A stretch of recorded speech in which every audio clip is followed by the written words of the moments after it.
துவையல் வந்து நீங்கள் ரச சாதம், கொள்ளு சாதம் அந்த மாதிரி எல்லாத்துக்குமே சாப்பிடலாம். இப்போ செய்ய தேவையான பொருள் பார்த்துடலாம். பச்சைப்பயிறு வந்து நான் 1 கப் அளவு எடுத்துருக்கிறேன். அதில் ஒரு 5லேருந்து 6 வரமிளகா, நீங்கள் நல்லா காரமாக ஏற்றாப்புல அந்த மாதிரி போட்டுக்கோங்க. பூண்டு வந்து ஒரு பாதி பூண்டு, தேங்காய் ஒரு 5 சில்லு, அதே மாதிரி கொஞ்சமாக புளி எடுத்துருக்கிறேன். ஃபஸ்ட்டு ஒரு பாத்திரத்தில் நம்ம எடுத்து வச்சுருக்க பச்சை பயிரை ஆட் பண்ணிவிடுங்க 1 கப் அளவுக்கு.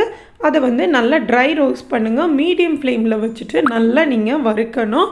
ஒரு 10 நிமிஷமாவது வறுக்கணும். அப்போ தான் உங்களுக்கு அந்த க்ரீன் கலர் சேஞ்ச் ஆகி ஒரு ப்ரௌன் கலரில் வர வரைக்கும் நீங்கள் நல்லா ட்ரை ரோஸ்ட் பண்ணணும்.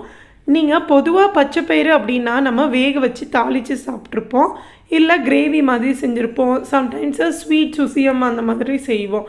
ஆனால் காரமாக நல்லா சாப்பிடணும் அப்படின்னு விரும்புகிறவங்க இந்த மாதிரி துவையல் செஞ்சு நீங்கள் சாப்பிட்லாம். இந்த துவையல் பார்த்திங்க